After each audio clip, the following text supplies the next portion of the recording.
Last year we took on a big project to build a tiny house, which quickly turned into a not-so-tiny house. The build took much longer than expected with all the change of plans, so we didn't even get the chance to start in the interior work.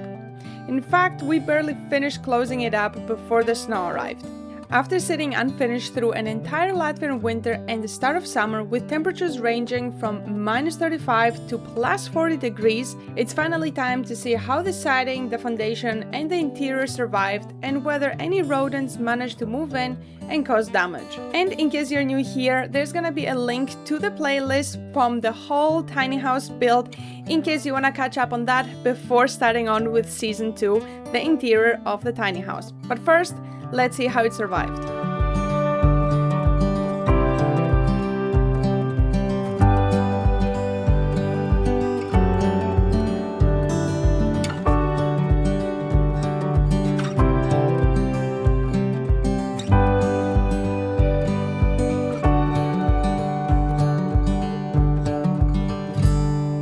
We're gonna get started from the exterior of the tiny house and then slowly move in towards inside.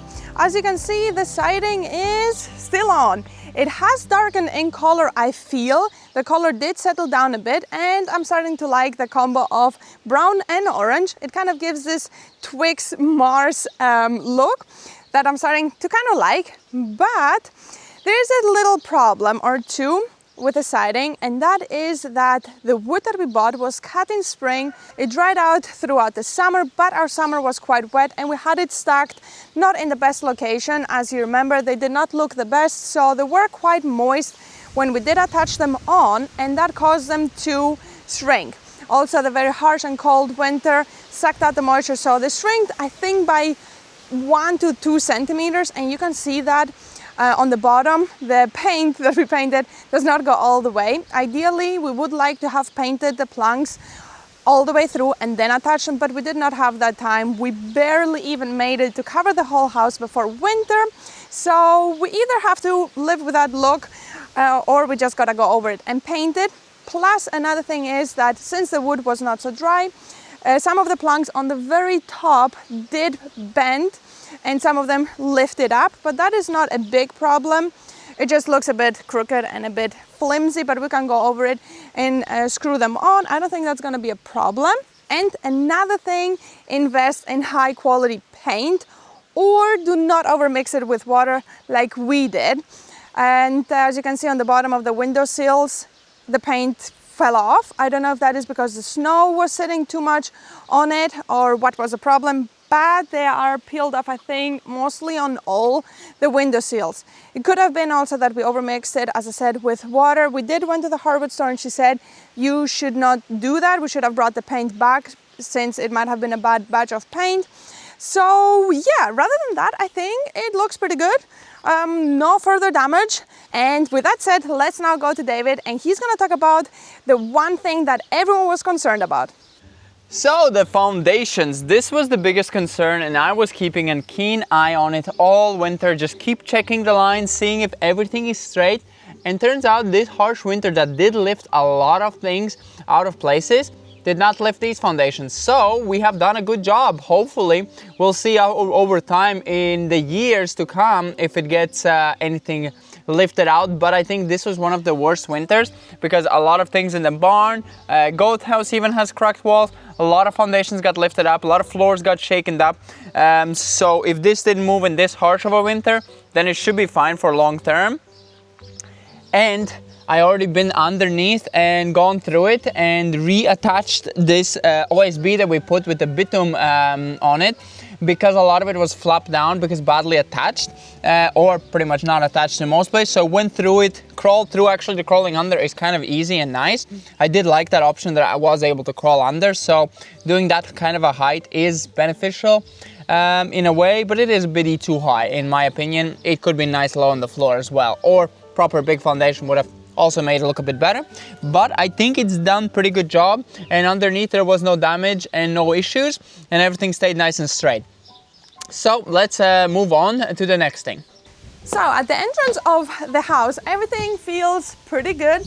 The roof did survive the snow catcher stoppers made a pretty good job, and the roof, the plastic roof, is still holding on even though there was a lot of snow on it. Nothing scooped from the roof, so looks pretty good. A bit dirty. I don't know how you clean those type of roofs, but we'll figure that out later on in the season. And one of the biggest indications of a building shifting or bending is that the door does not open correctly or not at all, and that is clearly not the case, and it still locks effortlessly, which means that we did a good job on the foundations and they did not bend at all. The building is still standing straight. It did not crooked a single bit because, yeah, the door and the windows are all opening without a problem. And now on the inside, sadly the sun left, so you cannot see this beautiful sun coming in. There is not much to say, not really. You might be noticing one thing, maybe.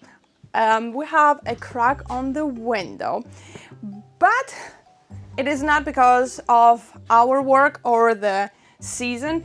It had a small crack. I don't know if we had mentioned it, and we did take the risk on putting it in because we had done the hole, so we said we have to put it in. We could not readjust it in any way, and we said if it does crack, we will replace it. I am not sure when the crack happened. I think it was before the winter, before the very cold weather. I think it was still like somewhat in December, before the very, very harsh minuses. So I don't think that is related to the building shifting or the weather. Something that we have to talk about, the upstairs window. We have a similar situation, and I don't think that we put them really tight in. The frames are a bit tight, but I think the windows themselves are with a bit of room, so they have a bit of like expanding and shrinking. And the good thing is that we did listen to you. Whenever we did the tower extension, we squeezed the windows in, not able to replace them if needed, if they crack. So this is very simple. We just unscrew those screws that are available no matter if we do the plasterboard or not, so we can just take it out and put a new one in. We will see, this is a triple glazed. If we put another triple glazed or double glazed, we'll check the price, but for now it doesn't have any moisture in because I think it's on the outside layer, so no moisture gets in. So rather than that, rather than the window being cracked, nothing really else, no further holes, no mice, no rats, no nothing. It has been a very nice building for storage and to keep away things from the weather, from our male cat that has been visiting and marking his territory. So we've been storing a lot of things in here. And yeah, let's now go upstairs. Yeah, there's a few problems there.